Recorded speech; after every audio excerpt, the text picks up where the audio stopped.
La historia de Warren Buffett, el mejor inversionista del mundo.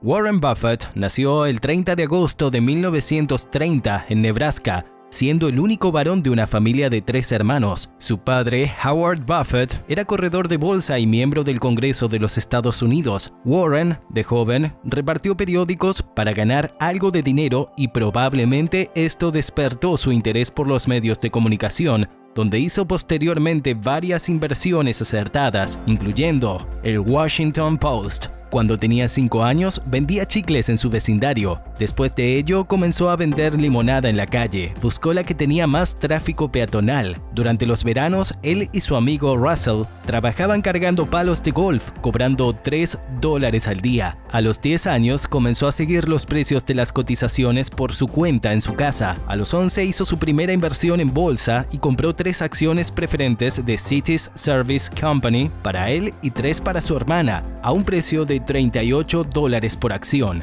La acción cayó a $27 y luego subió a $40, donde Warren vendió e hizo su primer beneficio. Poco después, la cotización llegó a los $200. En esta operación, Warren aprendió una valiosa lección: la importancia de tener paciencia a la hora de invertir para no vender antes de tiempo. Warren probó en varios negocios a tiempo parcial mientras estudiaba en Wharton School en la Universidad de Pensilvania, pero su trayectoria experimentó un impulso decisivo después de graduarse en la Universidad de Nebraska. También estudió economía en Columbia Business School, en donde recibió enseñanzas de Benjamin Graham, conocido como el padre de la inversión en valor. A pesar de que Warren Buffett fue el único que obtuvo la nota más alta en una de las clases de Graham en la Universidad de Columbia, tanto el padre de Buffett como el propio Graham no querían que el joven fuera a Wall Street, y Graham rechazó la oferta de Warren de trabajar gratis para él. Tiempo después, lo llamaría para trabajar juntos. Enamorado de Susie Thompson, el intento de conquistarla a ella no le llamaba la atención, por lo que Warren Buffett pensó que lo mejor era conquistar a su futuro suegro. Después de un año, se casaron. Buffett trabajó en la nueva firma del corretaje de su padre, donde vendía recomendaciones de acciones, pero no era feliz, no se consideraba un buen vendedor y su verdadera pasión estaba en el análisis. Para mejorar su capacidad de venta, Warren decidió inscribirse en un curso para poder hablar en público, curso impartido por Dale Carnegie, un reconocido autor y orador sobre autoayuda. Actualmente, Warren mantiene el diploma del curso en los pasillos de las oficinas corporativas de Berkshire, ya que él tiene mucha más importancia que sus diplomas universitarios. Recién terminado su curso para hablar en público, comenzó a dar una clase de análisis de valores por las noches en la Universidad de Omaha. A diferencia de Graham, Warren no daba consejos de acciones para invertir. Todo era secreto para los demás, pero no para él. Esto mismo lo aplicó años más tarde, cuando gestionaba su primer vehículo de inversión, donde sus cartas anuales no eran publicadas porque no quería que nadie supiera en qué estaba invirtiendo. Llegó 1954 y Graham llamó a Warren ofreciéndole un puesto en Graham Newman. Warren aceptó al instante, pero pronto se dio cuenta que trabajar con Graham era un suplicio. Primero, Graham Newman era un fondo pequeño y eso impedía invertir en grandes compañías. Segundo, el objetivo principal era no perder dinero, no ganarlo. Tercero, Graham pedía a sus inversores que retiraran su capital. Lo peor fue que Graham se apegaba demasiado a su criterio de inversión, rechazando sus ideas de invertir en otro tipo de compañías que no fuesen cigar butts. Para 1956, Graham cerró su firma y se retiró del mundo profesional de las inversiones. Una vez más, Warren regresó a Omaha. Una vez establecido nuevamente en su ciudad natal, el oráculo de Omaha tenía muy claro que ya no trabajaría para nadie más. Así que a sus 26 años decidió abrir su propia sociedad de inversores, la cual contó con un capital inicial de $105,100 provenientes de 7 socios, la mayoría amigos y familiares, y $100 de Warren. Buffett Associates, que era gestionada desde su cuarto y sus reglas de operación eran sencillas, no permitía a sus socios retirar o ingresar nuevo capital hasta el 31 de diciembre y tampoco les decía en qué invertiría. No cobraba honorarios mensuales, pero sí se quedaba con un 25% de las ganancias que superasen el 6% anual. Su estilo de inversión era que Buffett utilizaba un value investing clásico, invirtiendo en cigar butts, situaciones de arbitraje y situaciones especiales. Era 1958 y la familia Buffett esperaba al tercer y último hijo, por lo que mudarse a una casa más grande era necesario. Ese mismo año compró la casa en la que sigue viviendo en la actualidad, por una cantidad de $31,500. La casa está situada en Farnham Street, la misma calle en la que Berkshire Hathaway tiene su sede. Trabajando desde casa, Warren tuvo problemas para levantar más capital, pero poco a poco estos problemas se desvanecían. En 1961, realiza su primera gran inversión en una compañía manufacturera de productos de granjas, Dempster Mill. Era una inversión típica Graham.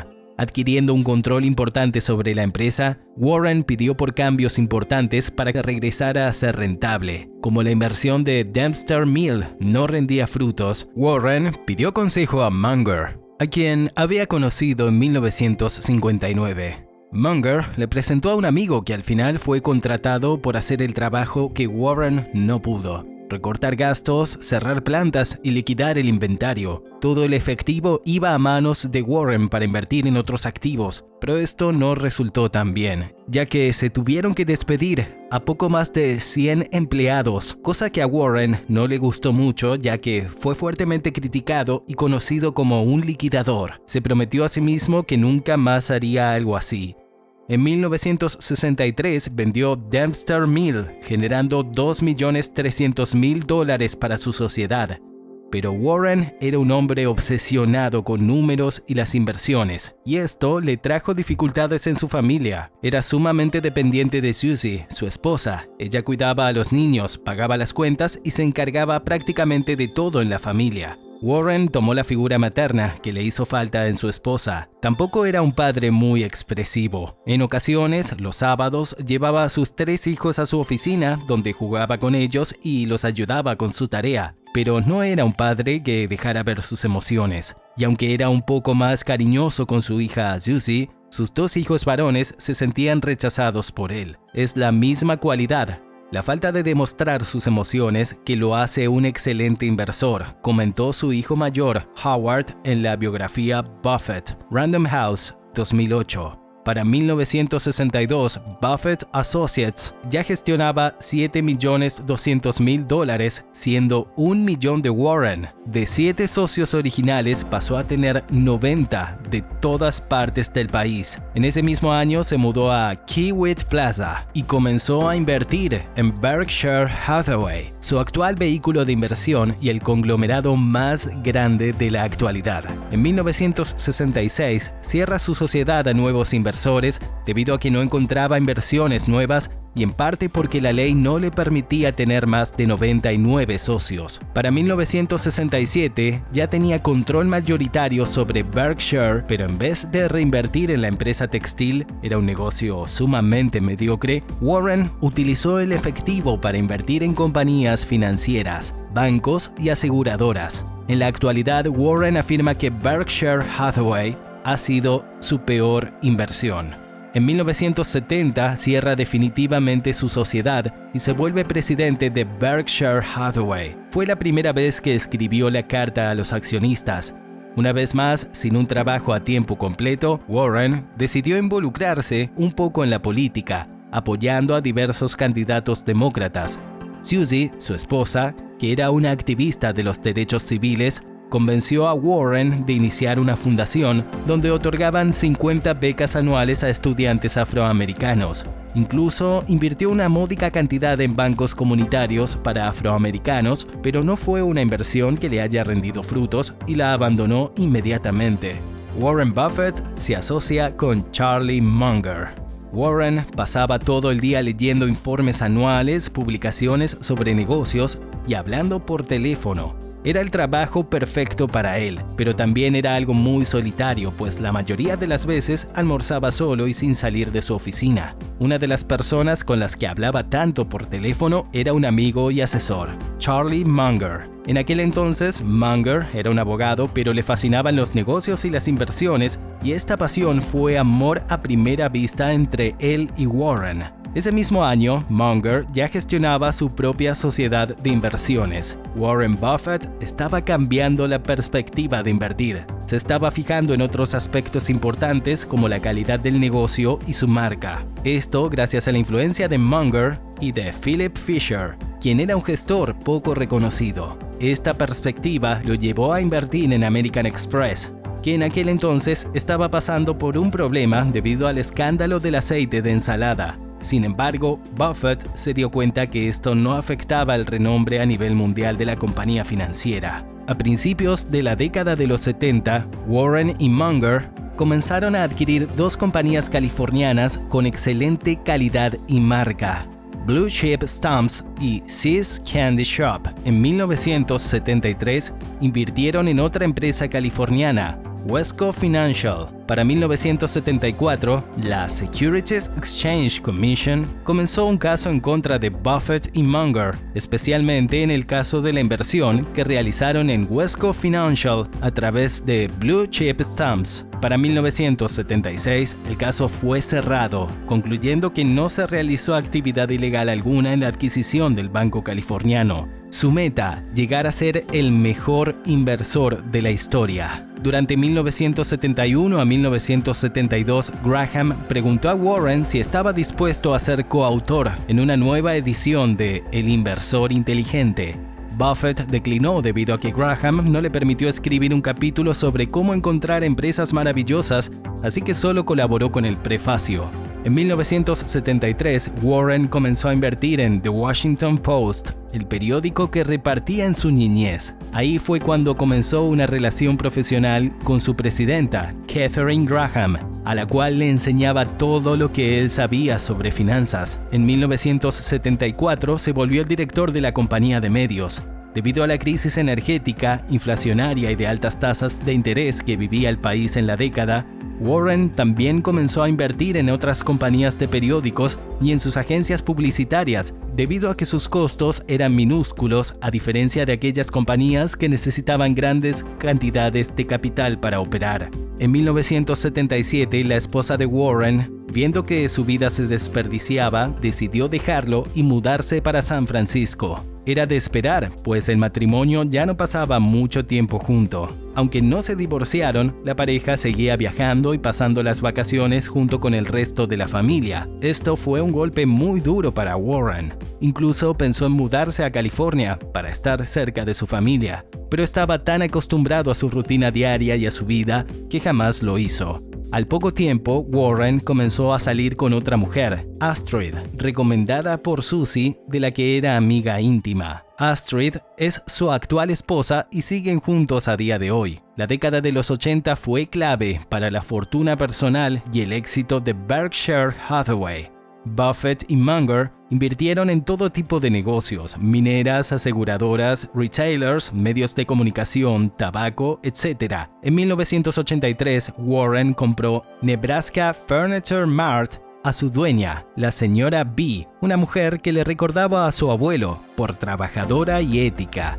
Además de cambiar de esposa, Warren también cambió de bebida favorita, abandonando Pepsi por la nueva Cherry Coke, la misma bebida que se puede apreciar en cada asamblea anual de Berkshire. Por cierto, durante los 80, la asamblea anual de Berkshire pasó de ser en un restaurante a un evento donde llegaban miles de seguidores para escuchar por horas a Buffett y Munger. A pesar de la famosa charla de los superinversores de Graham y Dudswell, la Escuela de Negocios de Columbia comenzó a adoptar la moda de la teoría de los mercados eficientes, por lo que Buffett rechazó donar su tiempo y dinero a la universidad por adoptar las teorías académicas de Eugene Fama.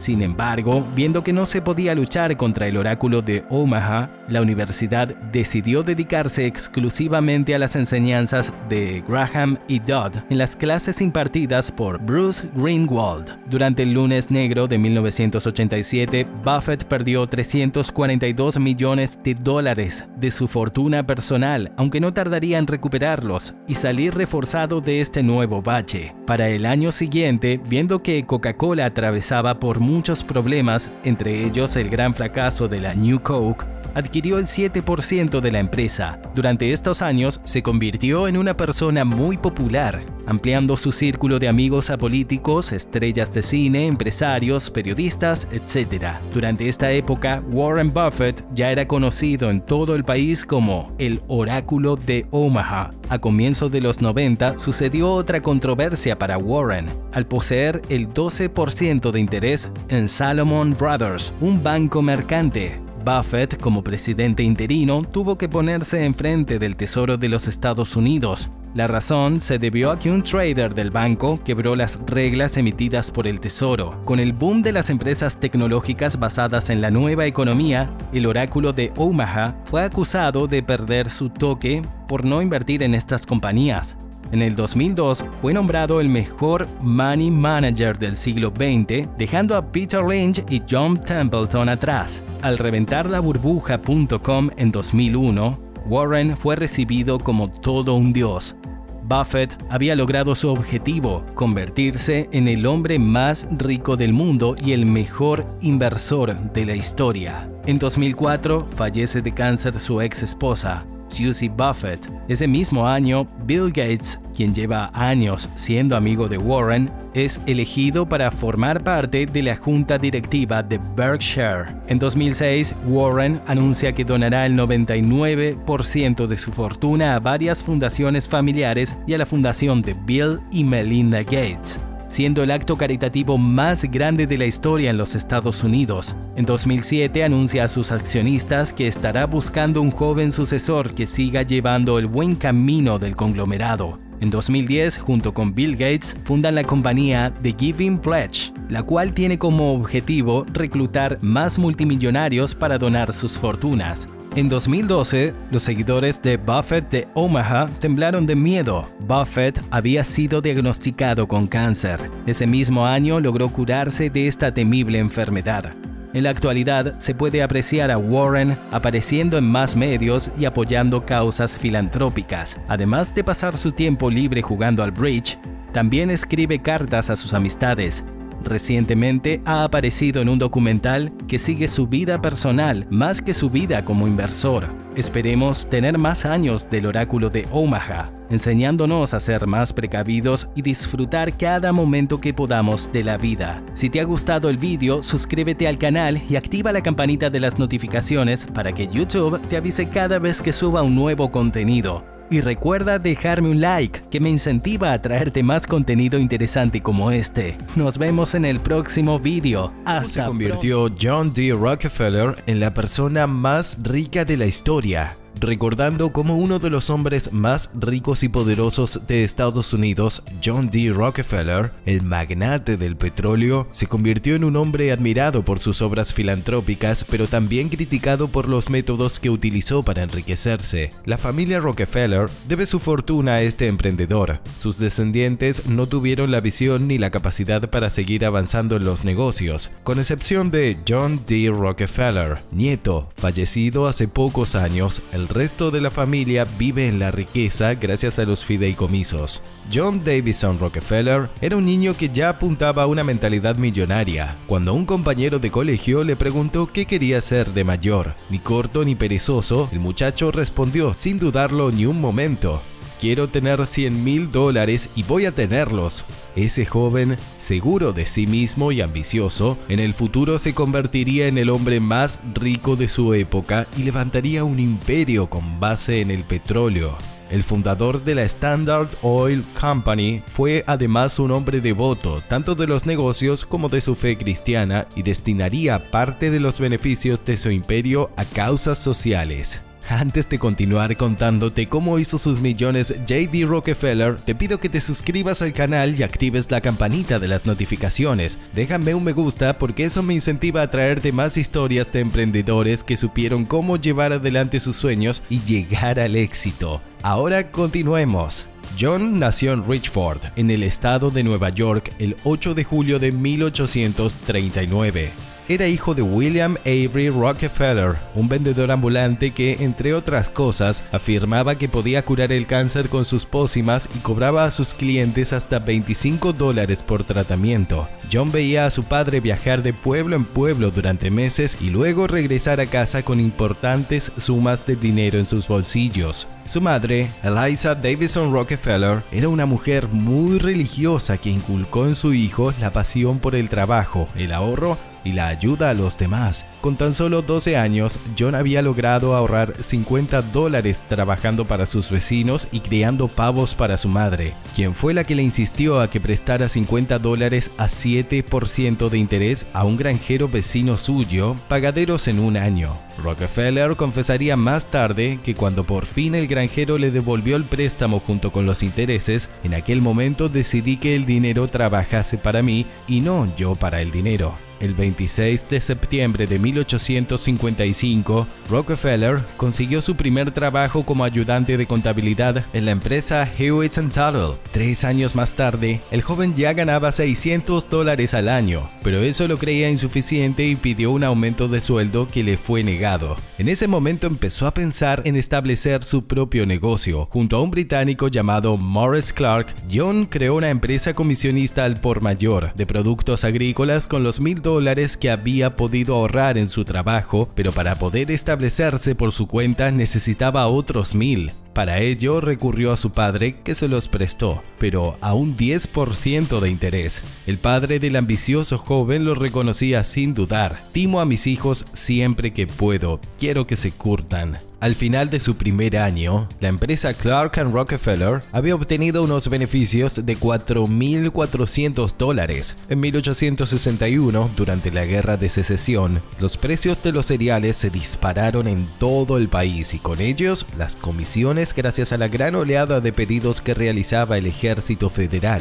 Pero lo que iba a cambiar la vida de Rockefeller sería un hallazgo de petróleo que había tenido lugar en la ciudad de Titusville, Pensilvania. Aquel descubrimiento desencadenó un frenético boom en el noroeste de Pensilvania. Edwin Drake trabajaba para la Pennsylvania Rock Oil Company, un grupo de inversores de New Haven, Connecticut. Un químico de la Universidad de Yale analizó una muestra de crudo extraído en Pensilvania y determinó que ese petróleo era de muy alta calidad y que una vez refinado podían obtenerse una gran variedad de productos. El químico inglés S. Andrews convenció entonces a Rockefeller para que invirtiera en una refinería que tenía proyectada y en 1863 nacería la empresa Andrews, Clark & Co. Pero el proyecto fracasó. A pesar de este revés, Rockefeller no se detuvo y pidió un préstamo para fundar la Rockefeller & Andrews en 1865. Un año antes, en 1864, John se había casado con Laura Spellman, con quien tendría 5 hijos. Cuando acabó la Guerra Civil, Estados Unidos entraría de lleno en la era industrial, y allí estaba Rockefeller para aprovechar esa importante oportunidad. Con el desarrollo del ferrocarril y con una economía que demandaba cada vez más queroseno, Rockefeller compró a los hermanos Clark su parte de la refinería, incorporó nuevos socios y amplió el negocio. Para ello tuvo que solicitar una enorme cantidad de préstamos, pero reinvirtió todas sus ganancias en el negocio para hacerlo aún más próspero. Además, todas las medidas que tomó resultaron muy acertadas para aumentar la eficiencia de la empresa. En 1866, John incorporó a su hermano William a la sociedad y ambos construyeron una refinería en Cleveland a la que llamaron Standard Works. John Rockefeller puso al mando de su oficina de Nueva York a su hermano William como encargado del negocio de exportación. Esta fue una actividad que con el tiempo se revelaría mucho más fructífera que el negocio a nivel nacional. En 1870,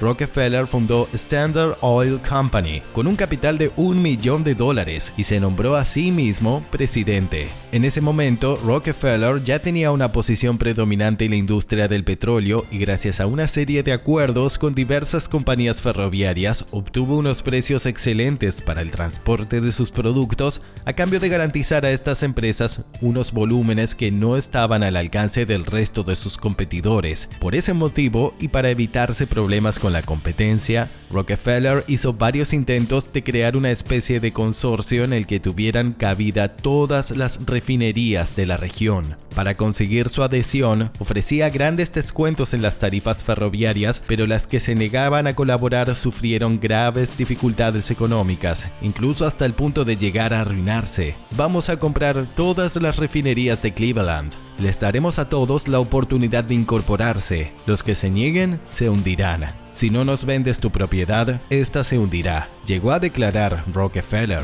Pero la trama de los ferrocarriles acabaría saliendo a la luz y todos los implicados se vieron obligados a dar marcha atrás, todos menos uno, John Davison Rockefeller.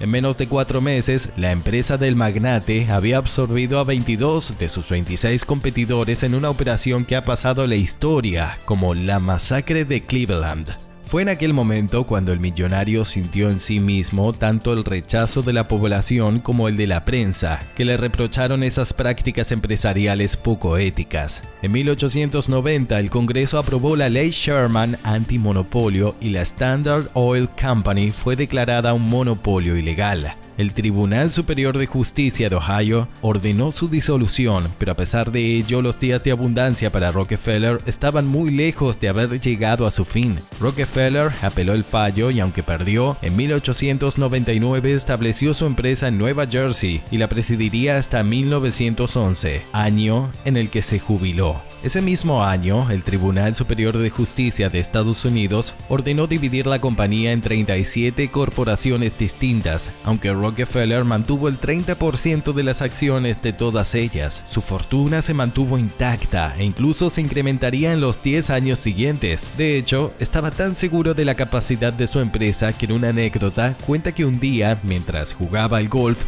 impertérrito, aconsejó a un amigo: compra acciones de la Standard Oil. En la cima de su poder y riqueza, la salud de Rockefeller empezó a decaer y a los 53 años, aquejado de diversas dolencias digestivas, dejó a un lado la actividad empresarial, solo dedicando su tiempo a incrementar su riqueza con diversas inversiones. A partir de aquel momento y con la ayuda del clérigo baptista Frederick Taylor Gates, impulsó un gigantesco sistema filantrópico que culminaría con la creación de la Fundación Rockefeller. Sus proyectos abarcaron la construcción de universidades, centros de investigación médica e incluso donó más de $500 millones para obras benéficas. John Davison Rockefeller murió a los 97 años de edad, siendo considerado el creador de la industria petrolera tal como se la conoce hoy en día. De hecho, las grandes compañías actuales como ExxonMobil, Chevron o ConocoPhillips descienden de la Standard Oil Company creada por el magnate. Convencido de tener la razón, Rockefeller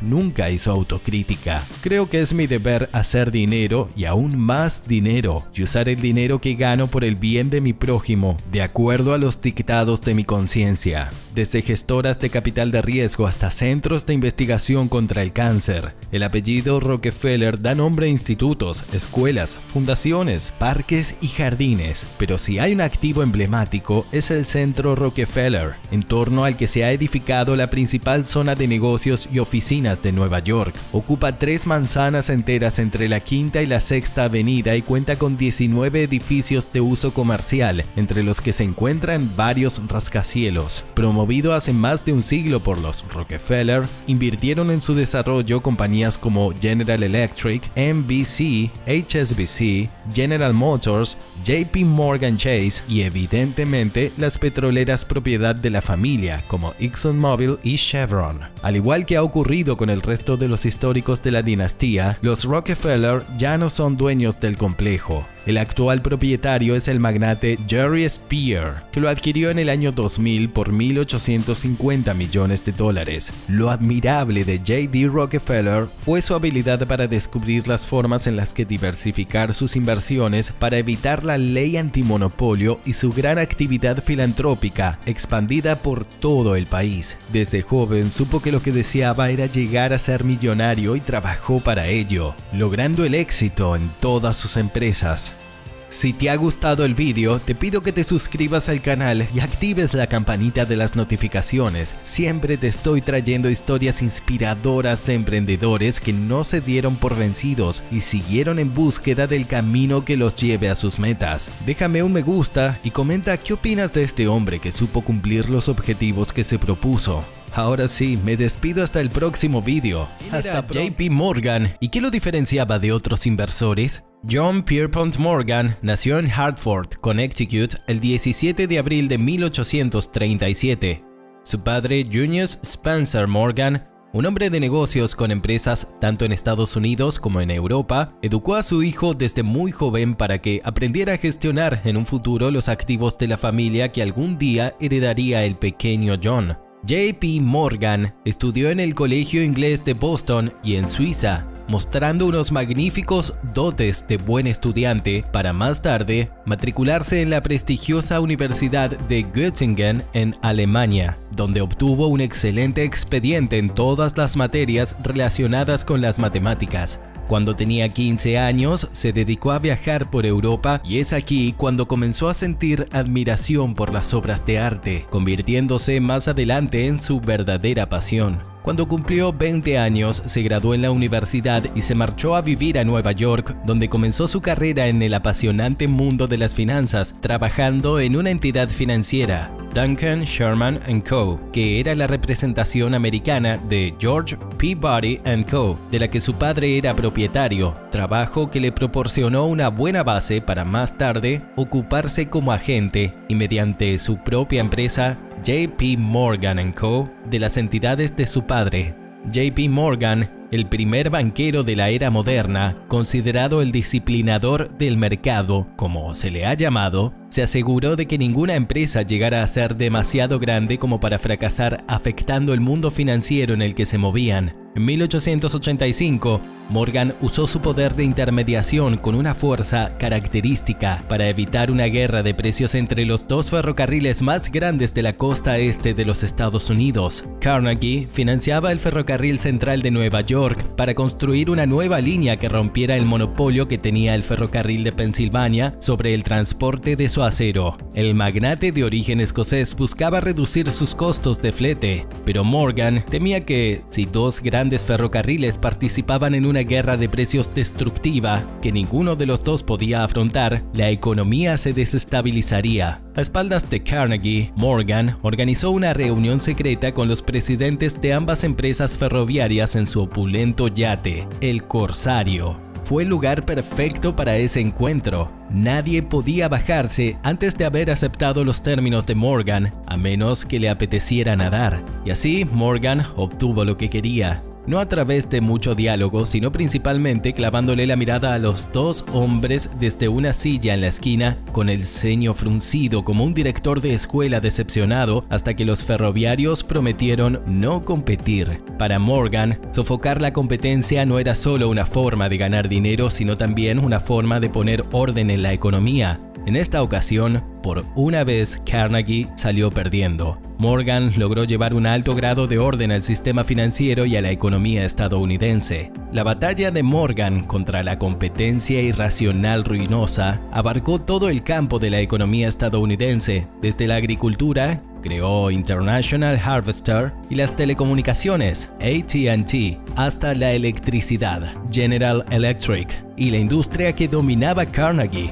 el acero. La US Steel es la primera corporación de $1.000 millones creada por Morgan en 1901 para consolidar la mayor cantidad posible de la industria del acero, comprando, fusionando y creando esta única corporación. Esto redujo drásticamente el nivel de competencia para estabilizar el mercado. Si te está gustando el vídeo, suscríbete al canal y activa la campanita de las notificaciones para recibir el aviso cuando suba más contenido.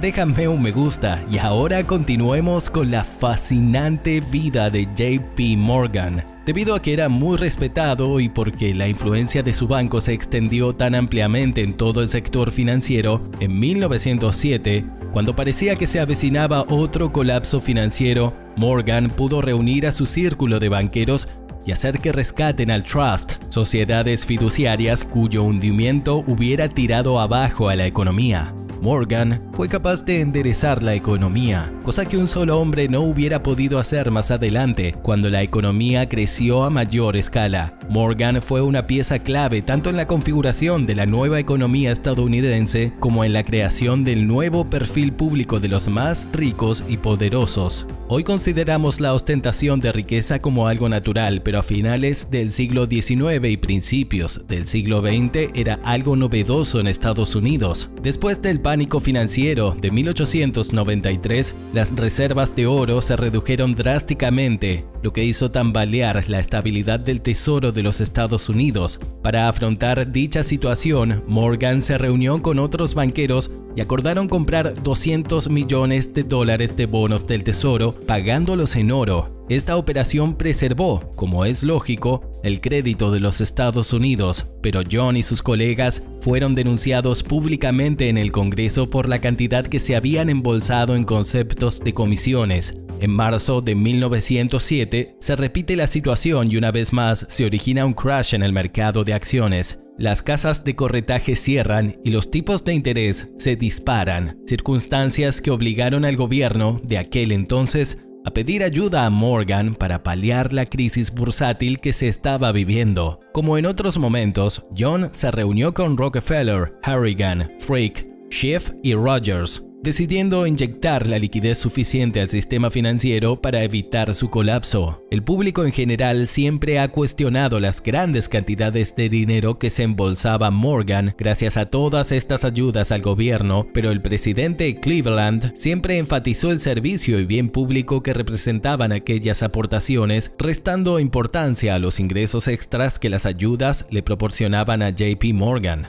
En 1912, cuando JP Morgan controlaba 2/3 de las fuentes de financiación del país y sus empresas estaban valoradas en más de $25 billones, fue sometido a un proceso de investigación con la intención de demostrar que el banquero más flamante de todos los tiempos estaba monopolizando gran cantidad de sectores, además de llevar a cabo prácticas económicas para beneficio mutuo. Pero al finalizar el proceso, se demostró que no había habido ninguna intención de crear ningún monopolio y el imperio que había fundado era fruto de la nueva economía que se estaba gestando. El 31 de marzo de 1913, John Pierpont Morgan fallece a los 79 años de edad, dejando el mayor imperio financiero nunca jamás visto, ganándose el respeto de todos aquellos que en un primer momento lo tacharon de codicioso, representando el comienzo de la nueva economía moderna de los Estados Unidos, estableciendo empresas que hoy día son verdaderos gigantes en sus sectores como General Electric y AT&T. Todos los que conocieron a Morgan lo calificaban como un hombre con una mirada asesina y nariz desfigurada, además de estar algo obeso, lo que le otorgaba un gran efecto físico a todo aquel que lo conocía personalmente, pero a pesar de su apariencia, contrajo matrimonio en 2 ocasiones.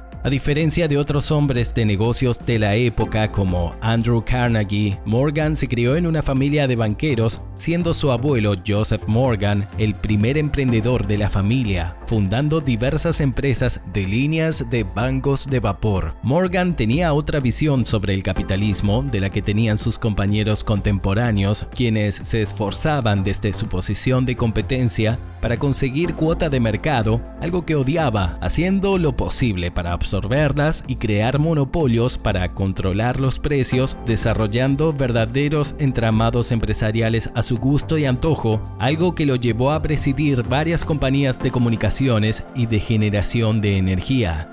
Los defensores de Morgan siempre han argumentado que nunca ha abusado de su poder, pero la pregunta que muchos se hacen es si un hombre, en una época donde existían grandes lagunas legales en plena democracia, que unos pocos millonarios vivían una vida repleta de lujos, mientras el 80% de las familias americanas ganaban menos de $500 al año, solo un hombre podía controlar más de la mitad del capital americano, además de argumentar en numerosas ocasiones que su banco había contribuido al desarrollo de la nación y gracias a él se estaba viviendo la nueva era capitalista. Morgan no solo fue un hombre clave en cuestiones de competencia, sino que también tuvo un importante rol en las crisis financieras que padeció Estados Unidos a finales del siglo XIX y a comienzos del siglo XX. Un claro ejemplo es el pánico de 1893, que tuvo un durísimo impacto en el conjunto de la economía de los Estados Unidos. Las reservas de oro norteamericanas se vaciaban y el tesoro estadounidense se enfrentaba a la temida inestabilidad. Entidades financieras se hundieron. El pánico trascendió más allá de la bolsa y afectó a negocios de otros sectores. Más allá de su decisivo papel en las diversas crisis financieras, existe una permanente polémica sobre las grandes sumas de dinero que Morgan consiguió por las ayudas que le proporcionó al gobierno de los Estados Unidos. Una de las grandes pasiones durante su vida fue la colección de cuadros, libros, yates y casas.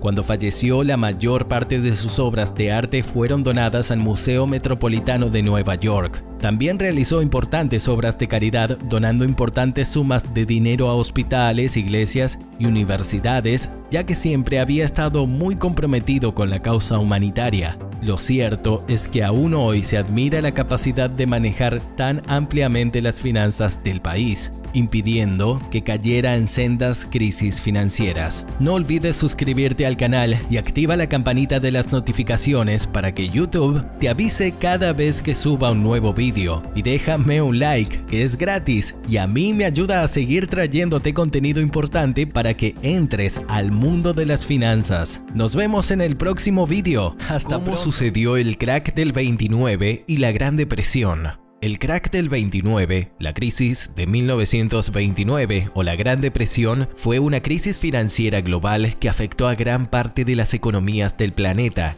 generando la depresión más profunda de todo el siglo XX.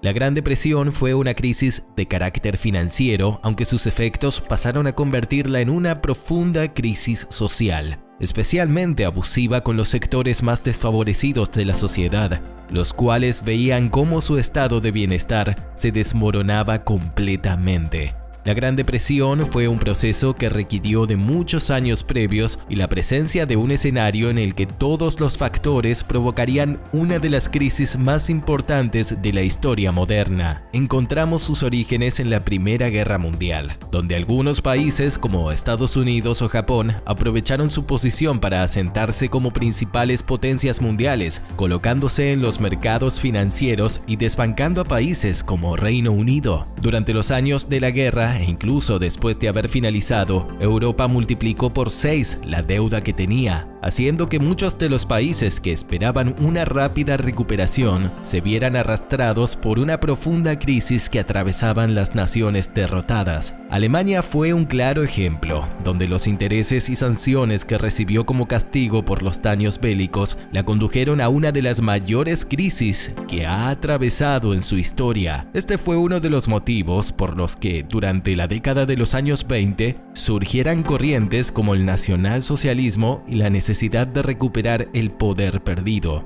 Por otra parte, durante los años 20 en Estados Unidos se gozaba de una época de bonanza, de consumo desenfrenado y primeros pasos en el acercamiento de la bolsa de valores a la sociedad. El resultado fue un incremento de la economía y del estado de bienestar, gracias a la concesión de créditos y el crecimiento de los valores bursátiles. Así daba comienzo la que sería una de las mayores burbujas de la historia. Las burbujas económicas aparecen cuando la producción es tanta para satisfacer el consumismo que lleva a excederlo porque en un determinado momento el consumismo se va ralentizando. Durante los locos años 20, industriales y banqueros se convirtieron en héroes de la nación, además de ser admirados por las riquezas que habían creado, y el estadounidense promedio tenía una pequeña fortuna propia. Fue Charles Mitchell, el presidente de National City Bank, y por ende una de las figuras admiradas, quien permitió el acceso a tal prosperidad. Mitchell se inspiró en el éxito de los bonos de libertad que se habían emitido al público durante los últimos 2 años de la Primera Guerra Mundial como una forma de financiar el esfuerzo de guerra aliado, promovido por íconos culturales como Charlie Chaplin y Al Johnson. El público, al ver ese desembolso como un deber patriótico, especialmente cuando obtenían hasta un 4,25% de interés, se introdujo así en la noción de la inversión. Aunque eran suscritos por el gobierno, el éxito de los bonos de libertad significaba que, al menos para la opinión pública, poner los ahorros en acciones y participaciones en el mercado financiero se consideraba respetable, cuando hasta entonces se había considerado un riesgo. Mitchell abrió oficinas de corredores en todo el país para satisfacer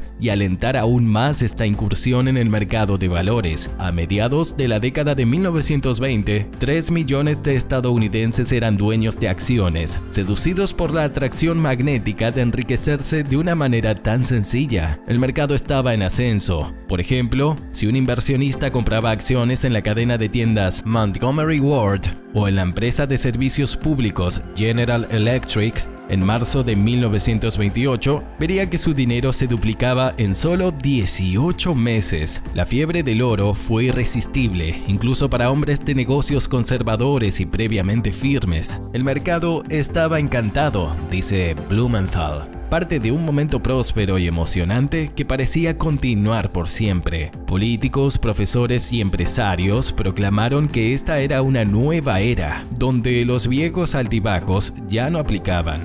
Mientras la burbuja continuaba expandiéndose, nadie parecía prestarle demasiada atención a lo que realmente estaba sucediendo. La mayoría de los estadounidenses compraban acciones con margen, es decir, en parte mediante préstamos de los corredores. En algunos casos se prestó hasta el 90% de precios de compra. Si hubiera una caída considerable del mercado, el inversionista promedio tenía mucho que perder. Y debajo de toda esa excitación había un frágil castillo de naipes. Antes del colapso, a finales de octubre de 1929, los precios habían bajado un poco el mes anterior, pero no se le prestó demasiada atención. Los expertos creían que ventilar un poco un mercado al rojo vivo no era algo malo. Los inversores más afiliados aprovecharon estos precios más bajos. Después de todo, después de cada bache anterior en los últimos años, el mercado siempre había recuperado su posición anterior. Esos 6 días de octubre estuvieron lejos de ser un bache. Le dieron un golpe casi fatal a la economía estadounidense en su conjunto y un golpe fatal definitivo a millones de finanzas personales. A la industria le resultó difícil comerciar, ya que la creencia en el concepto del crédito y en la credibilidad del sistema bancario se había hecho pedazos. La lucha por conseguir dinero para seguir operando y pagar salarios fue intensa. Si el tema te resulta interesante, suscríbete al canal y activa la campanita de las notificaciones para que YouTube te avise cuando suba nuevos vídeos. Y déjame un like para ayudarme a seguir trayéndote lo que debes saber del mundo financiero. Sigamos. Esto lleva a la evolución de muchos sectores industriales, aprovechando la mayor demanda desde Europa, siendo algunos de estos sectores los de aviación y la industria química. Contribuyó también a la aparición del Taylorismo, un sistema de producción basado en la división de las diferentes fases de producción. Al haber tanta producción y gran demanda, se concentran las empresas, provocando la creación de holdings y trusts, por lo que la gran superproducción industrial, debido a las grandes peticiones de productos durante la Primera Guerra Mundial desde Europa, demandaba ser cubierta, pero se agregó la superproducción agrícola con unas extraordinarias cosechas. Poco a poco, los países europeos se fueron endeudando con Estados Unidos, que les hacía grandes préstamos para reconstruir sus economías, y así se llega al momento en el que se dejan de comprar productos del país norteamericano, causando que la economía estadounidense comenzara a decaer. Allí es cuando se produce la temida burbuja económica. Fue en ese momento cuando los felices años 20 comenzaron a terminar, iniciándose el proceso que llevaría al crack del 29. En Estados Unidos, la especulación llegó a ser una especie de actividad normal. Se abrieron sucursales donde se promovía la inversión. La clase media inició su cultura consumista gracias a la posibilidad de endeudarse para obtener préstamos e invertir después en la bolsa. Se calcula que más de un tercio de los ciudadanos de Estados Unidos participaba en la compra y venta de participaciones, generando suculentas comisiones y beneficios a corredores de bolsa, fondos de inversión y agencias. La especulación condujo a que el crédito fuera casi una rutina. Las acciones subían sin límites, permitían seguir generando grandes inversiones y negocios aparentemente prósperos. Esta prosperidad especulativa permitió que las participaciones alcanzasen valores completamente desproporcionados, mientras muchos accedían a préstamos para comprar artículos considerados de lujo, como vehículos y viviendas. Sin embargo, nadie deseaba escuchar las predicciones de aquello que a finales de la década sucedería. Una caída del precio de las acciones supondría una crisis profunda. El sistema no soportaría tal capacidad de endeudamiento, pero el futuro no era de interés. Se adquirían acciones por parte de los fondos de inversión con el único propósito de vender a un precio más elevado. A nadie le interesaba darle importancia a los riesgos que se empezaban a notar. Cualquier voz crítica con la burbuja que se estaba formando en Wall Street era ignorada. La bolsa suponía un paraíso para los especuladores, con precios que crecían vertiginosamente y que nadie controlaba. En octubre de 1929 se desató la crisis. Cientos de grandes inversores decidieron vender sus participaciones a un precio que incluso desconocían. El objetivo era recuperar lo que habían invertido. La bolsa comenzó a desplomarse como un castillo de naipes, llevándose consigo los sueños y ahorros de millones de personas. La sociedad se equivocó creyendo que los precios serían siempre alcistas. Habían invertido todos sus ahorros en la bolsa, creyendo que obtendrían beneficios para siempre, pero la crisis comenzó y el pánico hizo que tratasen de recuperar sus inversiones, algo que no se podía lograr en pocos días. Suicidios masivos, viñetas cómicas de banqueros lanzándose por las ventanas y toda la clase de noticias y rumores falsos se expandieron por la ciudad de Nueva York. Aunque sí es cierto que el problema era grave y se dieron ciertos suicidios, los medios de comunicación contribuyeron al pánico generalizado. Los empresarios y accionistas más adinerados trataron de vender sus propiedades para cubrir las deudas, queriendo confiar que el mercado se sanearía. Rockefeller, el hombre más rico de la época, trató de persuadir y calmar a las masas comprando acciones en público, pero no fue suficiente.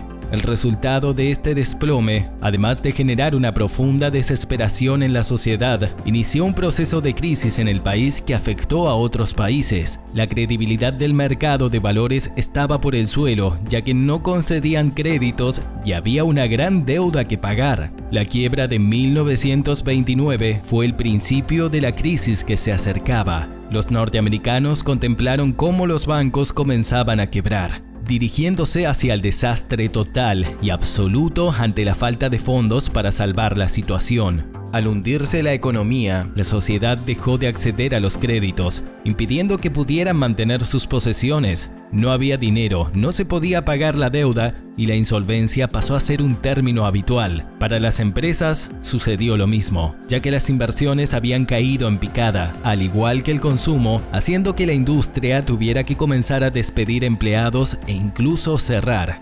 Nadie quería comprar un vehículo nuevo en medio de una crisis. Esta cadena de acontecimientos provocó que muchos otros países siguieran la estela de Estados Unidos, ya que el capital prestado a Alemania fue repatriado, al igual que Austria. Este retroceso de flujo de dinero hacia Europa en forma de inversiones provocó que la crisis llegase también a Europa. La reconstrucción de Alemania dependía del capital norteamericano, lo que supuso un tremendo desastre para la economía alemana. El sistema financiero internacional estaba bajo las cuerdas, haciendo que las grandes economías se contrajeran e impulsaran una depresión también europea. A diferencia de Estados Unidos, Europa comenzaba a despertar tras la Primera Guerra Mundial, y aunque no al ritmo de crecimiento de Estados Unidos, resultó un tremendo golpe la propagación de la crisis del 29. Alemania y Estados Unidos fueron los principales damnificados de la Gran Depresión,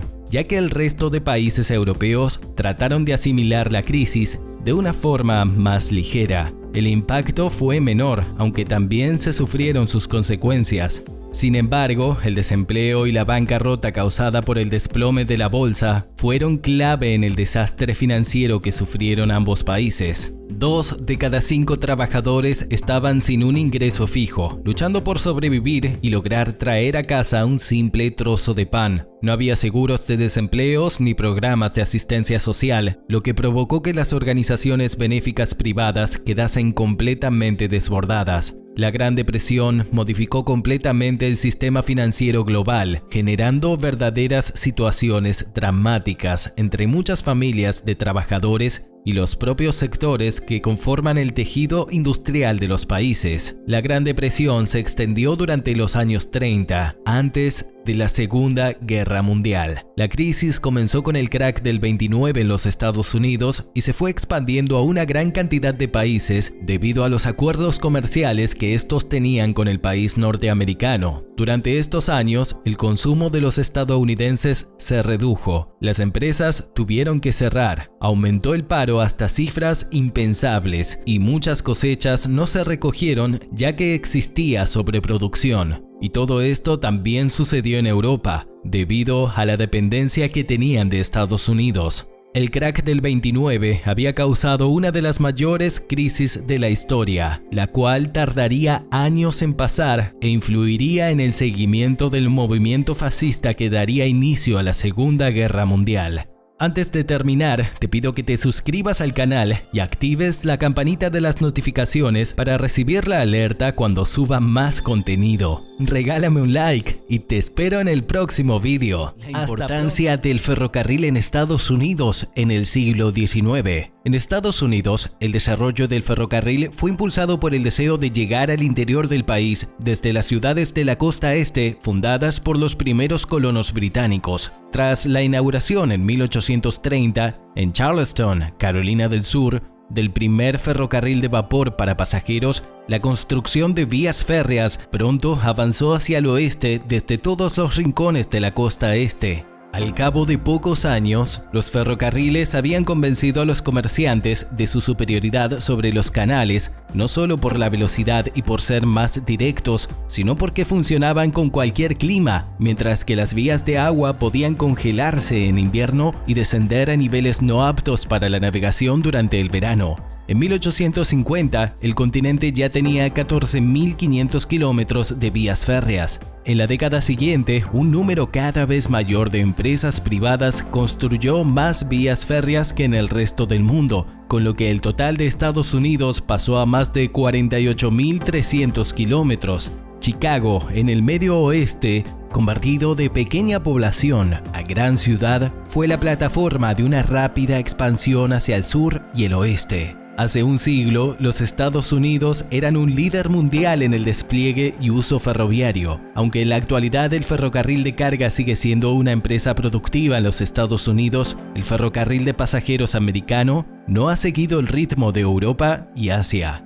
¿Qué pasó con el gran ferrocarril americano? Los recientes desarrollos ferroviarios de alta velocidad en California, Florida, Texas y la tecnología de trenes maglev superconductores trazado en 1827 y abierto en 1830, el ferrocarril de Baltimore y Ohio, P&O, era el primer ferrocarril cargador común y el primer ferrocarril abierto al público en los Estados Unidos. Inicialmente, P&O atendió la región de Maryland y gradualmente se extendió en la década de 1830 a Washington, D.C., Virginia. y West Virginia a lo largo del río de Ohio. En las décadas siguientes de su creación, el B&O creció para cubrir grandes franjas del noreste y medio oeste, convirtiéndose en uno de los ferrocarriles más grandes del siglo XIX a lo largo, con otros como el Ferrocarril de Pensilvania y el Union Pacífico.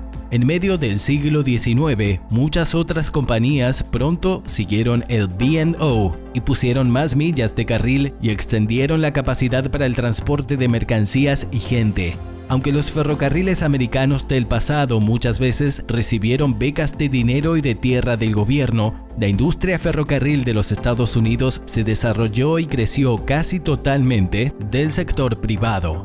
En Europa, el gobierno muchas veces nacionalizó y quitó control directo de los ferrocarriles a las empresas. Una confluencia de factores le proporcionó un gran crecimiento a un sector de ferrocarril en los Estados Unidos durante el siglo XIX. El desarrollo del tren de motor de vapor, accionando los trenes necesarios. También la revolución industrial y explosión relativa en la manufacturación del movimiento necesario de materiales crudos y productos terminados. Los ferrocarriles, en ciernes, entraron a competir con canales pasados como el canal Erie para el negocio muy lucrativo del transporte de mercaderías. Sin embargo, los ferrocarriles eran mucho más eficientes que el uso de los canales por la razón de la transportación y también por dominar mejor el transporte en todo tipo de clima. En el medio de la Guerra Civil, la Unión destinó tramos de líneas integrales de vías férreas, las que serían las encargadas de llevar los pertrechos a las líneas y transportar tropas. El gobierno también reconoció la importancia de cómo las líneas de ferrocarriles iban a influenciar en el futuro comercial después de la guerra. En 1862 el país estaba escaso de dinero por los gastos de la guerra civil, pero era rico en tierras. En 1862 el Congreso dio su aprobación y el presidente Lincoln firmó el Acto Pacífico del Ferrocarril. El gobierno emitió préstamos y la ley trazaba el recorrido del ferrocarril desde el Centro Pacífico de Sacramento, California, y el ferrocarril Union Pacífico en Omaha, Nebraska. La ley estipulaba la unión de las líneas unas a otras. El Centro Pacífico construyó en el este y el Union Pacífico construyó en el oeste. A los ferrocarriles se les concedió la propiedad de la tierra en la que sus carriles atravesaban, así como secciones de acres adyacentes para cualquier propósito que desearan.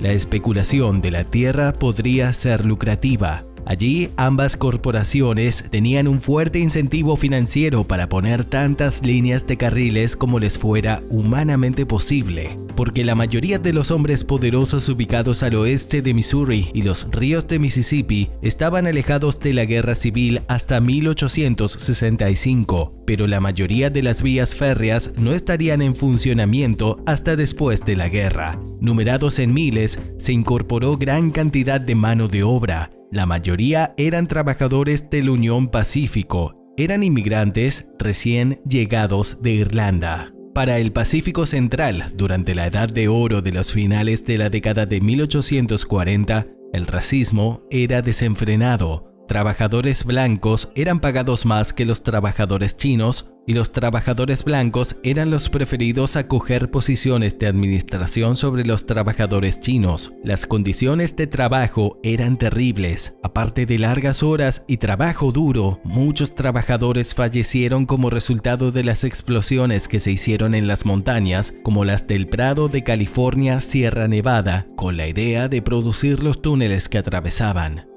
Si te está resultando interesante el tema, suscríbete al canal y activa la campanita de las notificaciones para que YouTube te avise cuando suba un nuevo vídeo. Y déjame un me gusta, porque eso me ayuda a traerte más material interesante. Sigamos. En el 10 de mayo de 1869, el Central Pacífico y Union Pacífico se encontraron y se conectaron en Promontory, Utah, norte de Salt Lake. Se encontraron 690 millas de vías férreas desde el este de Sacramento y 1086 millas oeste de Omaha. Un poco después de manejar la última punta, mensajes telegráficos fueron en el mundo proclamando una nueva era de viaje transcontinental y de comercio. Viajeros de la costa este nunca más tendrían que viajar por bote hasta el sur de América o hacer la caminata físicamente desgarradora de ir cruzando el Istmo de Panamá para alcanzar la costa oeste. Los Estados Unidos continental era finalmente unido en una moda nueva y tecnológica más avanzada. Mientras los ferrocarriles continuaron creciendo entre el medio y el final del siglo XIX y mientras ellos ampliaban sus recorridos, se fueron interconectando con otros negocios y más gente confió en ellos para sus sustentos, de trabajadores a comerciantes, a fabricantes y a granjeros. De esta forma, los ferrocarriles fueron ganando poder económico y político, pero no faltaron actitudes monopólicas, como la del despiadado Robert Barons de la Edad de Oro, como el Cornelius Vanderbilt, Jay Gould, Leland Stanford y E.H. Harriman, entre otros, corporaciones ferroviarias que a veces se portaban muy mal con el poder que tenían.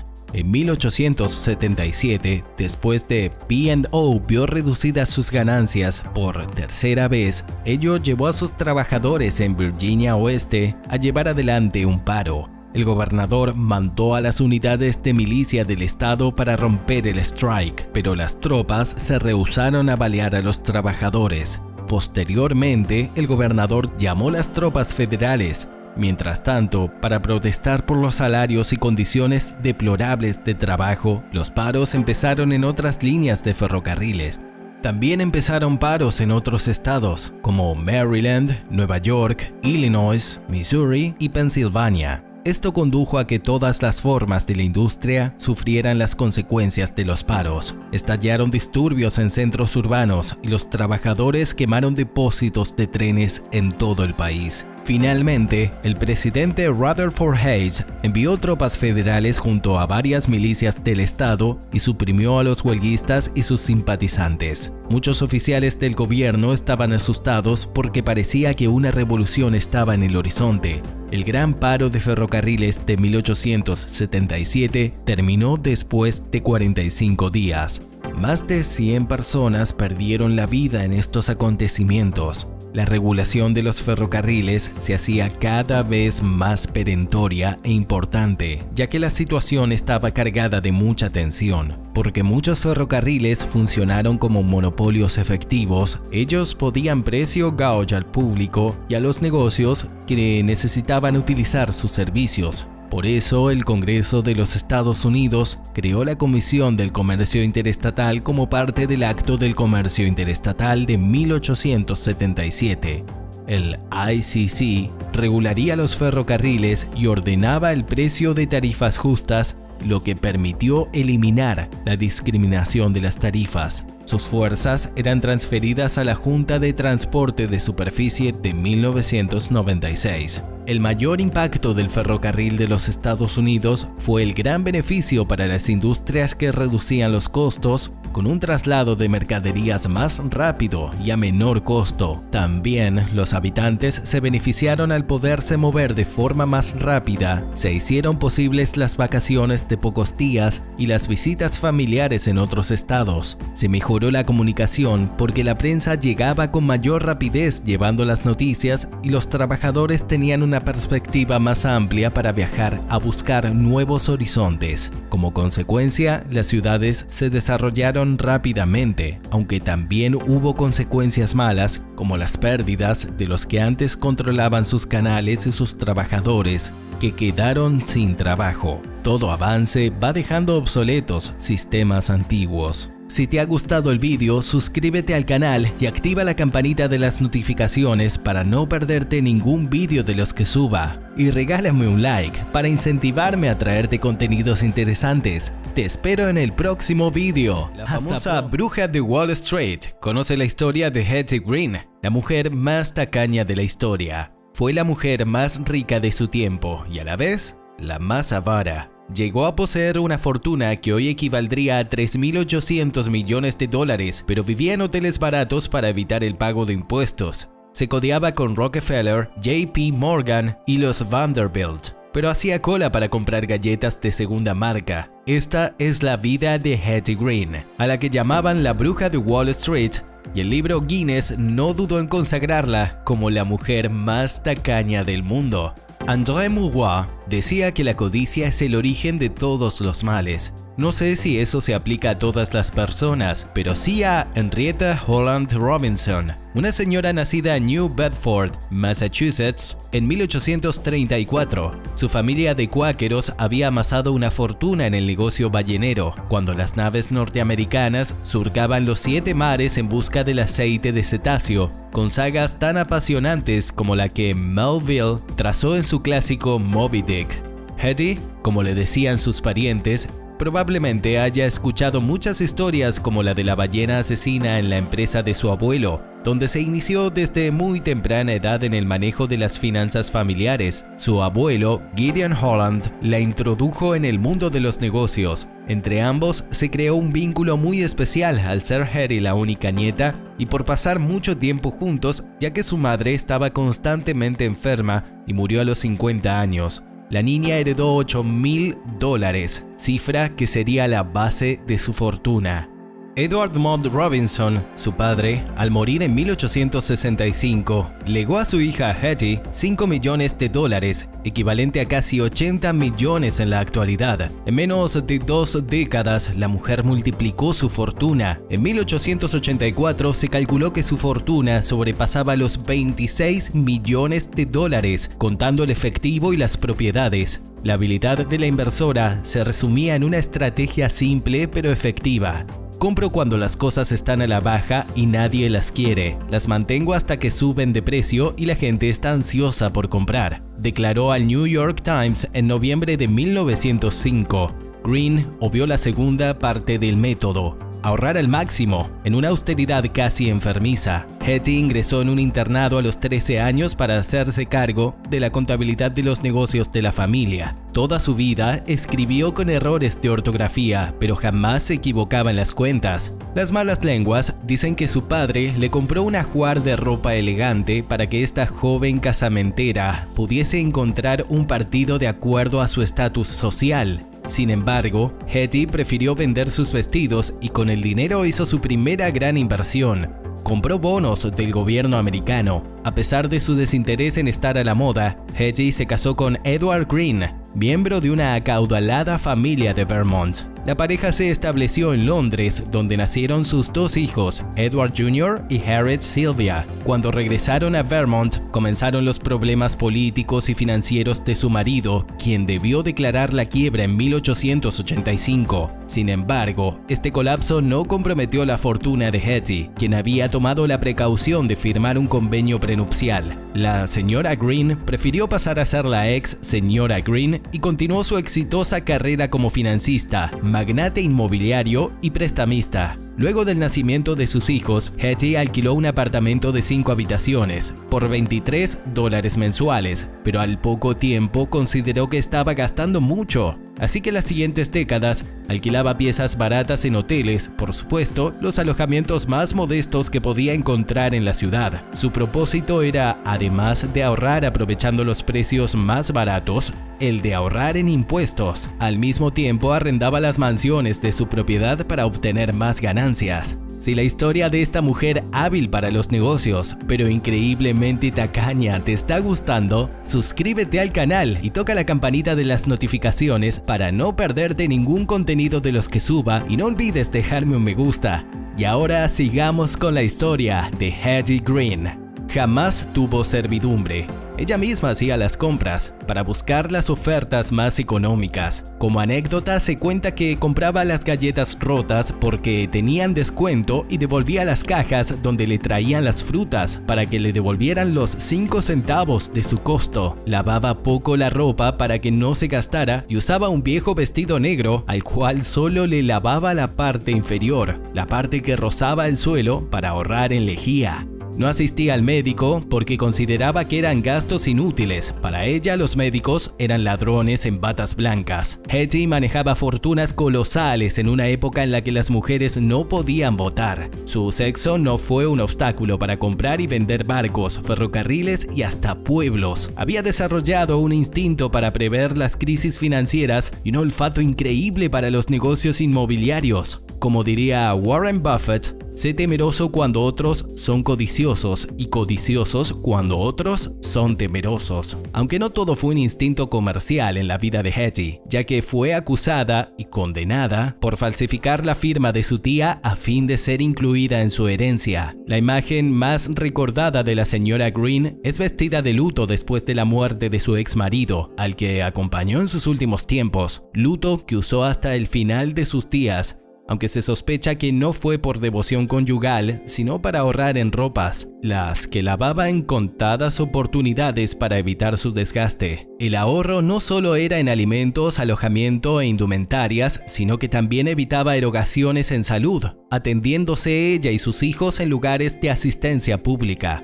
Cuando Edward Jr. sufrió una herida en la rodilla y lo llevó a una clínica de caridad, el médico reconoció a Hetty, quien era famosa en los medios por estar a la altura de Andrew Carnegie u otros millonarios, y le exigió que pagara la consulta. La señora Green se negó a abonar los $5 que le pedían y atendió personalmente la rodilla de su hijo, a quien le debieron amputar la pierna por gangrena 2 años más tarde. La misma Hetty padeció una hernia, pero se negó a ser operada porque la intervención costaba $150, aunque su fortuna personal al momento de su muerte en 1916 ascendía a $100 millones, el equivalente de los 3.800 millones de dólares a los que hacíamos referencia antes. A los 81 años, la señora Green sufrió un accidente cerebrovascular que le impidió valerse por sí misma. Su hijo contrató enfermeras profesionales para asistirla, pero no las vestía como tales, sino con ropa de pordioseras para no darle un disgusto a su madre por semejante gasto.